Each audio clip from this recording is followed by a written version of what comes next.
राजेश ने घड़ी की तरफ देखा। रात के 11 बज रहे थे। वह ऑफिस में अटके काम को खत्म करके अब घर जाने के लिए स्टेशन पहुंच चुका था। स्टेशन पूरी तरह सुनसान था। केवल एक पुराना बल्ब धीमी रोशनी बिखेर रहा था। पटरियां भी शांत थीं, जैसे उन्हें पता था कि अब कोई ट्रेन नहीं आएगी। राजेश की चिंता बढ़ने लगी, क्योंकि आखिरी ट्रेन छूट चुकी थी।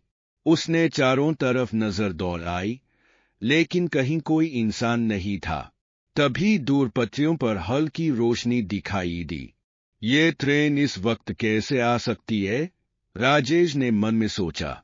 रोशनी करीब आई तो उसने देखा कि यह एक पुरानी भाप वाली ट्रेन थी। ट्रेन धीरे धीरे स्टेशन पर रुकी। उसका लुक बिल्कुल पुराने जमाने का था। लकड़ी के दरवाजे, लोहे के एंडल और इंजन से निकलता घना धुआं। दरवाजा अपने आप खुला और एक धीमी, गूंजती आवाज आई, बैठ जाओ, ये तुम्हारी मंजिल तक जाएगी। राजेश हिचकिचाया।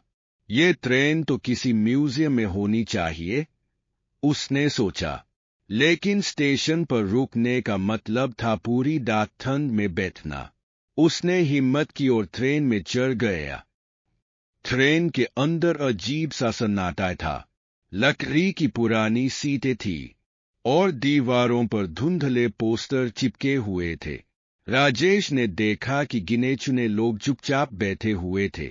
उनके चेहरे अजीब तरीके से खाली थे, जैसे वे कहीं और खोए हुए हो। राजेश एक सीट पर बैठ गया। ट्रेन ने झटका लिया और चल पड़ी। बाहर खिड़की से कुछ भी साफ दिखाई नहीं दे रहा था, बस घना अंधेरा था। तभी एक बूढ़ा आदमी उसके पास आकर बैठ गया। उसकी सफेद दाढ़ी थी और आंखों में एक अजीब चमक थी। पहली बार हो? बूढ़े ने पूछा। जी हाँ। ये ट्रेन कहाँ जा रही है? राजेश ने उत्सुकता से पूछा। ये ट्रेन उन रास्तों पर चलती है जहां वक्त और यादें खो जाती है। यहां से लौटना आसान नहीं है, बूढ़े ने रहस्यमय ढंग से कहा। राजेश हंस पड़ा। आप मजाक कर रहे हैं न? बूढ़ा चुप रह गया। ट्रेन एक सुरंग में दाखिल हुई और अचानक चारों ओर का माहौल बदल गया।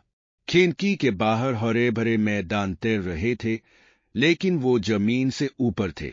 राजेश को अपनी आंखों पर यकीन नहीं हुआ। ट्रेन के अंदर यात्रियों के चेहरे बदलने लगे। कुछ के चेहरे धुंधले हो गए तो कुछ अचानक गायब हो गए। राजेश घबराकर खड़ा हो गया। तभी एक गहरी आवाज आई, टिकट दिखाइए। उसने मुड़कर देखा। एक काले कोट वाला कंडक्टर खड़ा था। उसकी आंखें गहरी और डरावनी थी।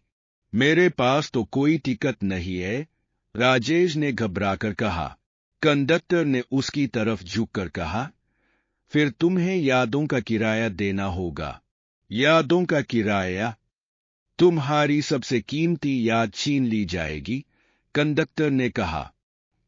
राजेश को अपने बचपन की यादें याद आने लगीं, जब वह अपने पिता के कंधों पर बैठकर मेले गया था, जब उसकी मां ने उसे पहली बार स्कूल भेजा था। मैं ये यादें नहीं खो सकता, राजेश ने कंडक्टर से कहा। तो तुम्हें अपनी हिम्मत दिखानी होगी, कंडक्टर बोला। ट्रेन अचानक तेजी से हिलने लगी। खिड़कियों के बाहर अजीब रोशनी चमकने लगी। राजेश ने देखा कि यात्री गायब हो चुके थे। केवल वही और कंडक्टर बचे थे। अगर तुम सही दरवाजा ढूंढ लो तो बच जाओगे, कंडक्टर ने कहा। राजेश ने ट्रेन के गलियारे में भागना शुरू किया। चारों तरफ दरवाजे ही दरवाजे थे। हर दरवाजे के पीछे उसकी कोई याद छिपी थी। बचपन, पहला प्यार, परिवार के साथ बिताए पल। कौन सा दरवाजा सही है? राजेश ने खुद से पूछा।